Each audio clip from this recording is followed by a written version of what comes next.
Hello children, welcome to AIMS India's online classes. This is biology session.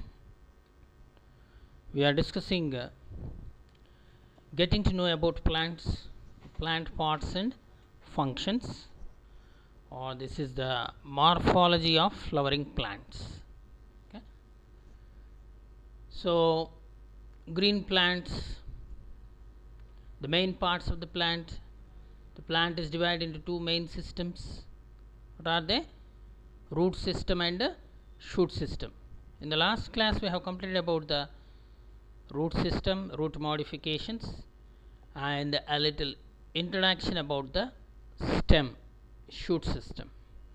Okay. In today's video we are going to discuss about the parts of stem, means the parts of shoot system, their modification, and the functions of shoot system, along with that modifications of shoot system. Okay, are you ready children? Let us proceed. Leaves. Leaves are the most important part of a plant. They contain chlorophyll that helps the plants to prepare their food using sunlight, carbon dioxide and water. The process is called photosynthesis. Okay, and a leaf consists of three main parts. They are petiole, leaf base and lamina. What is petiole? The petiole is also called the stalk of the leaf. The petiole keeps the leaf blade exposed to wind and cools the leaf,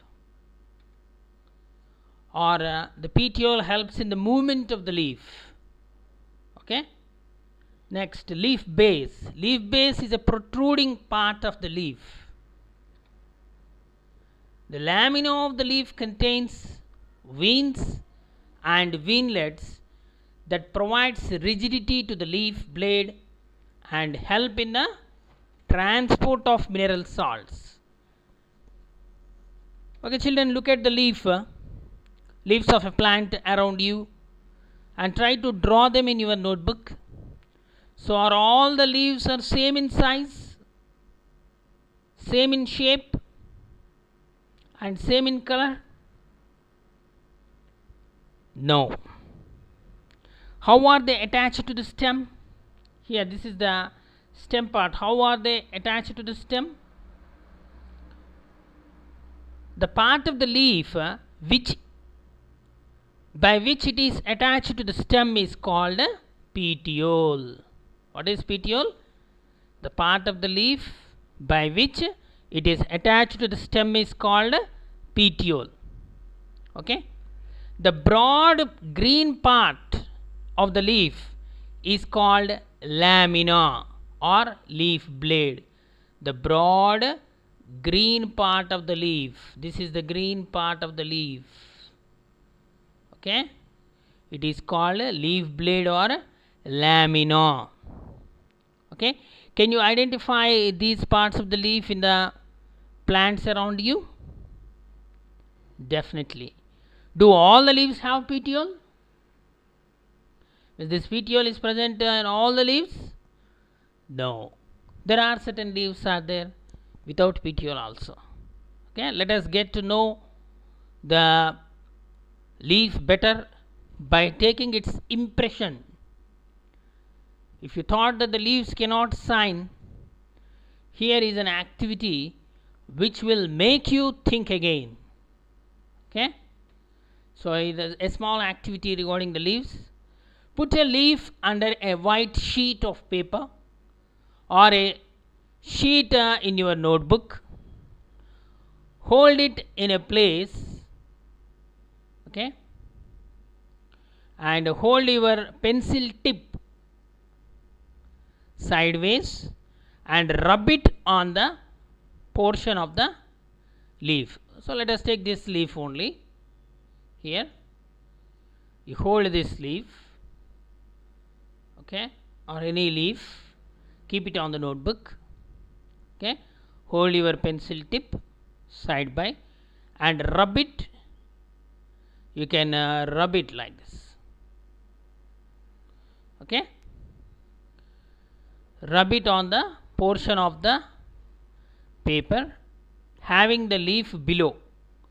You don't rub on the leaf. Okay, you have to keep paper over it and rub it. Did you get an impression with some lines in it? Definitely. Are they similar to those of the leaf? Yes. These lines on the leaf are called veins. Here see the lines. These lines are called veins. Do you see a thick vein? Do you see a thick vein in the middle of the leaf? So here this is the in the middle of the leaf a very thick vein is present. Okay, this vein is called midrib. It is also called a midrib. Okay, in the middle a thick vein is present. It is called a midrib. The design made by veins in a leaf is called leaf venation. Okay, how the veins are arranged. Okay, veins are divided into small branches called veinlets. The arrangement of veins and veinlets on the leaf is called leaf venation. Okay, if this design is net-like on both sides of the midrib, the venation is called reticulate venation. Okay, here it is an example of a reticulate venation. Okay, in the leaves of grass, you might have been seen the veins are parallel. Means, for example, a grass leaf you can take. Okay, so here the veins are parallel. Okay, they are parallel. Okay, such type of venation is called parallel venation. Observe the venation in many leaves as you can without removing them from the plant. You can observe the veins and the arrangement of veinlets. Okay, draw the pattern and write the names of some plants having reticulate venation and parallel venation. Okay, okay, let us proceed. The point of attachment of the leaf to the node of the stem is called leaf base. So once again, what is leaf base?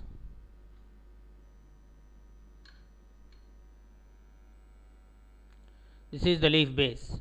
The point of attachment of the leaf to the node of the stem. Here this is the node of the stem. Okay, it is called as a leaf base. Leaf bears a stalk with which it is attached to the stem. It is called a petiole. Okay, leaf bears a stalk. That's why stalk of the leaf is called a petiole. Okay, the flat part of the leaf exposed to the light is called lamina. Okay, this is the flat part of the leaf which is exposed to the sunlight. It is also called a lamina. Okay, next, a thin structure which extends from the leaf base to the tip of the leaf, that is called midvein or midrib. Okay, just now we have done an activity. Okay, so this is the midvein or midrib. Okay, many small thread-like structures extended from the midrib to the leaf margin, they are called veinlets. So these are called veinlets. Network like, mesh like structure they are forming in this leaf. Okay, this kind of pattern is found in the cotton, hibiscus, okay,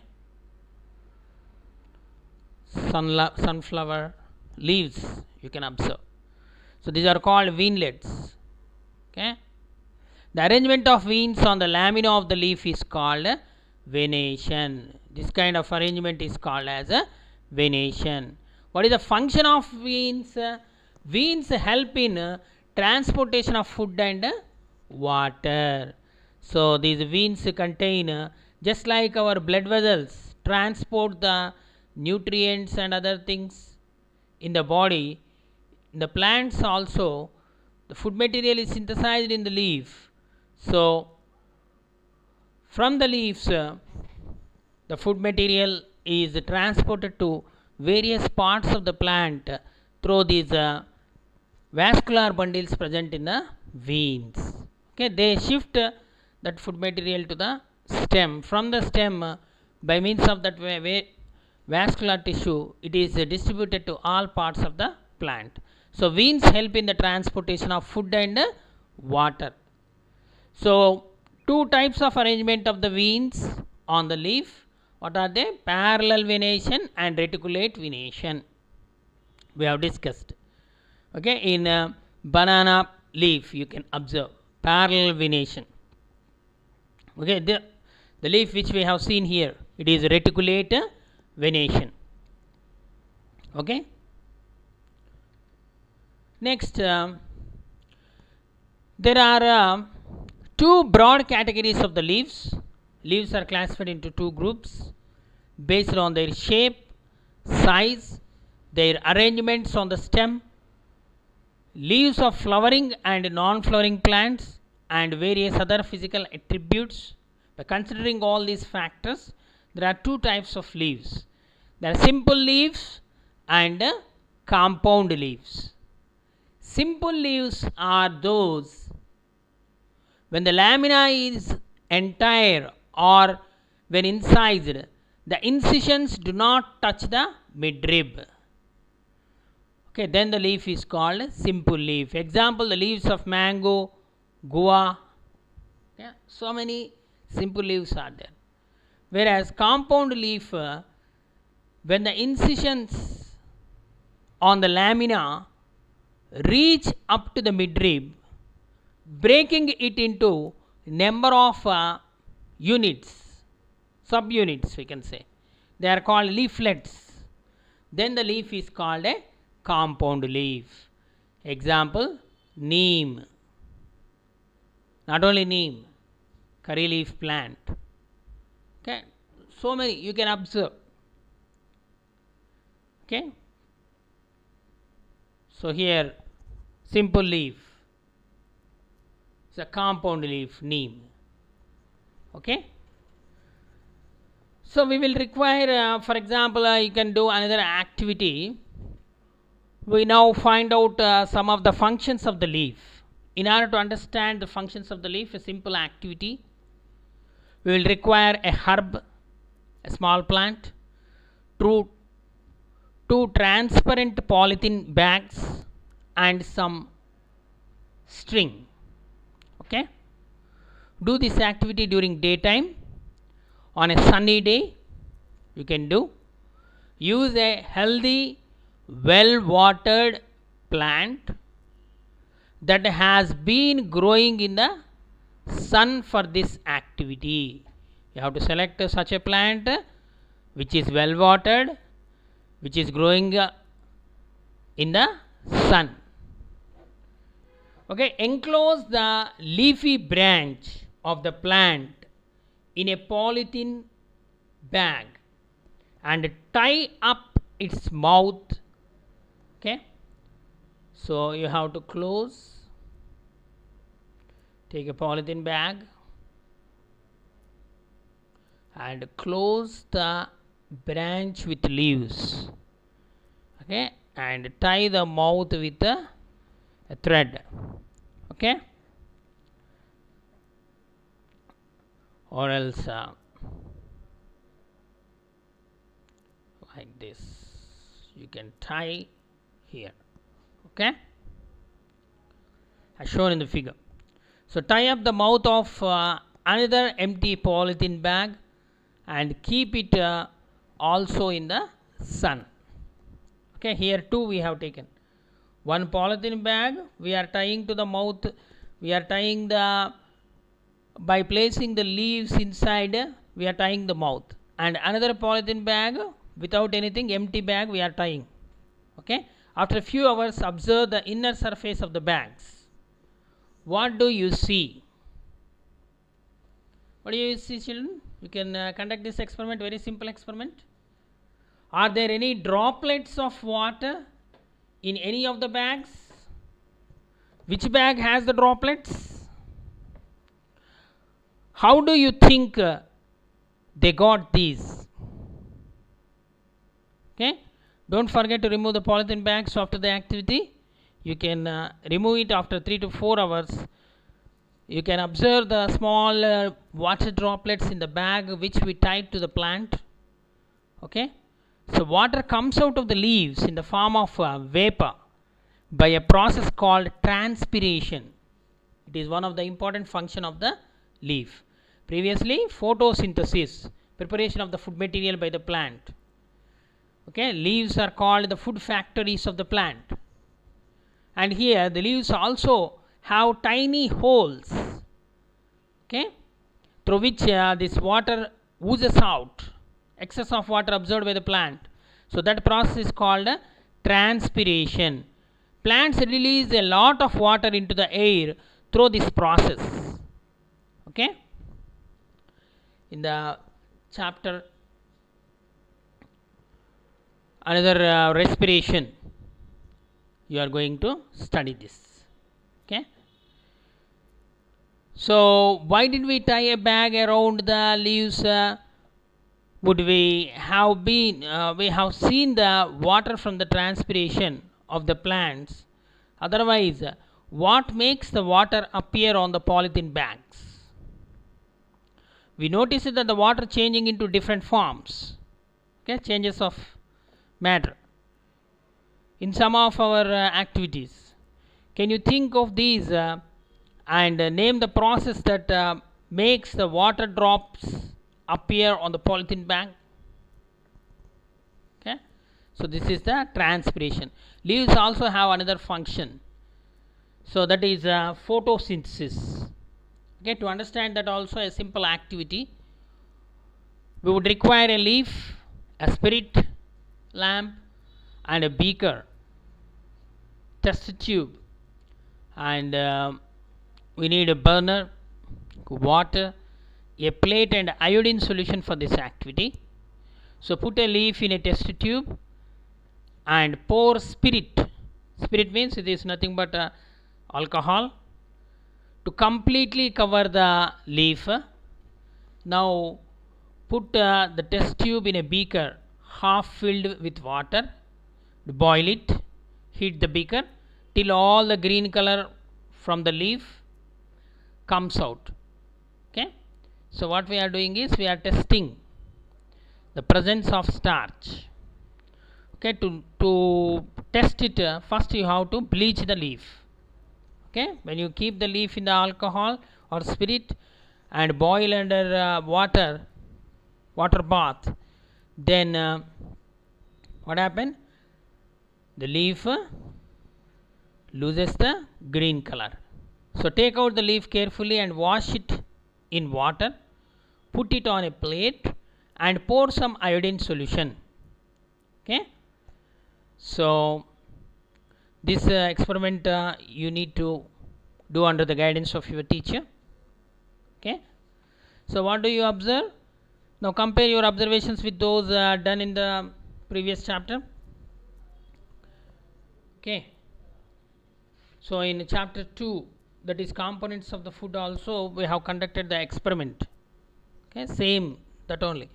When you tested the food for the presence of different nutrients, does this mean that the leaf has a starch in it? So iodine reagent we are using here. When we pour the iodine, what happened? We saw that a slice of potato, raw potato, also shows the presence of starch. The potato gets the starch from other parts of the plant and store it. Okay, however, here also the leaves prepare their food in the presence of sunlight and green colored substance present in them. So for this they use water and carbon dioxide from air. So this process is called photosynthesis, and oxygen is given out in this process. The food prepared by the leaves ultimately gets stored in different parts of the plant. Okay, okay children, so let us proceed. Arrangement of the leaves on the stem.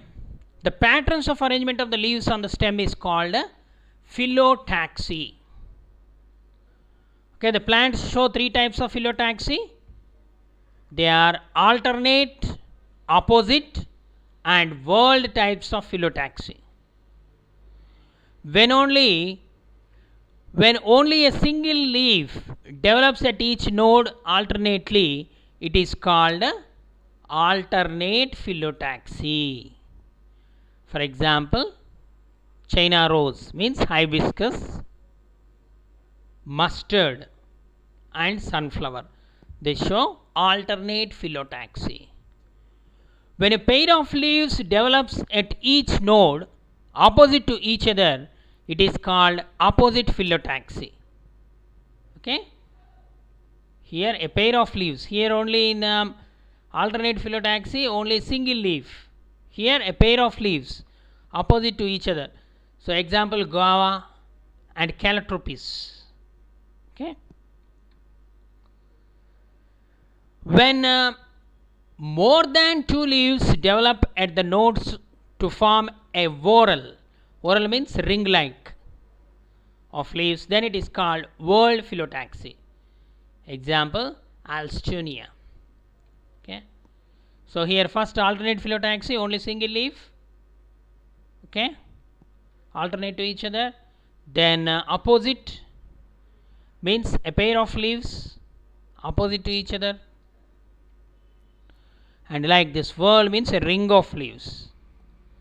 Okay, you try to observe the plants with these type of phyllotaxy, arrangement of leaves on the stem is called as phyllotaxy.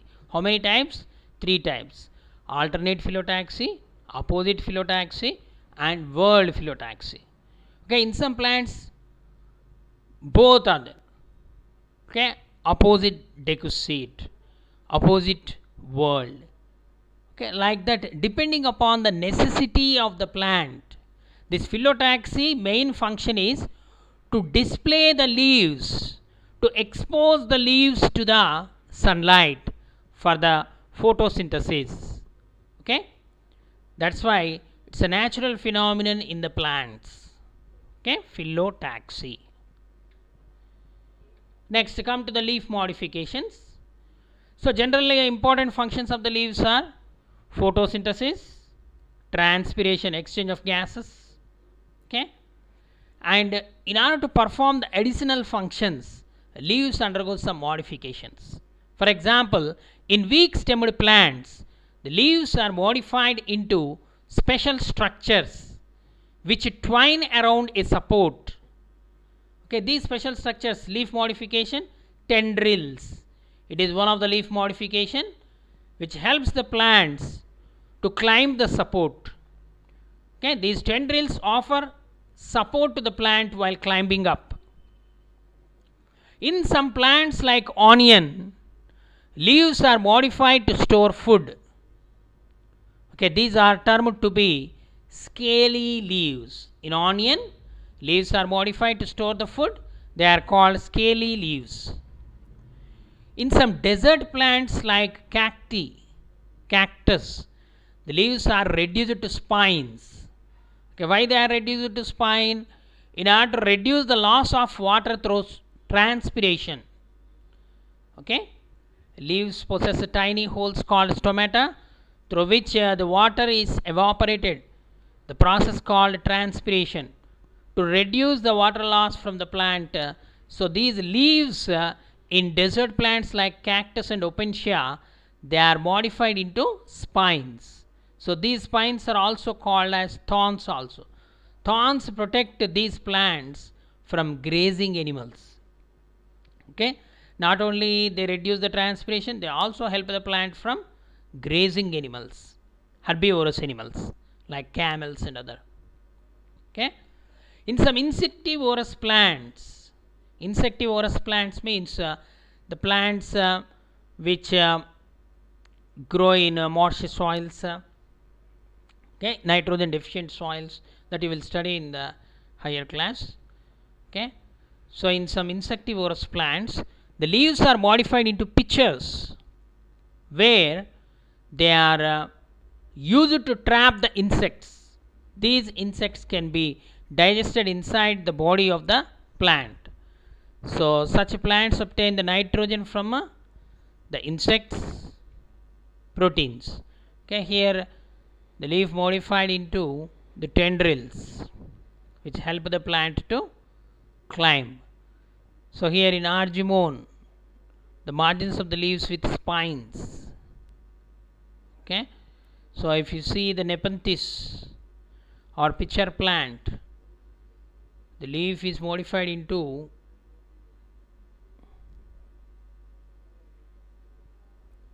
like this. Okay, so this is insectivorous plant, pitcher plant. So inside this juicy sugary substance are present, so the insects are attracted. When the insect enter inside for that substance, the lid like structure will close. So after that the digestive enzymes are secreted and digest the insect and obtain the nitrogen from the insect's proteins. Okay, so this kind of modifications are called leaf modifications. They perform additional functions. In order to perform the additional, depending upon the requirement, the leaves undergo some modifications. Now stem modifications. Stem also the very important. The stem bears the entire weight of the plant. It helps in the transport of water and minerals which are received from the leaves, the food materials transport which are received from the leaves. Okay, like that it acts like a bridge. Stem acts like a bridge. It undergoes some modifications to perform additional functions for storage of the food. They also act as organs of perennation. Okay, tubers. It is a swollen end of an underground branch. It possesses eyes representing the nodes.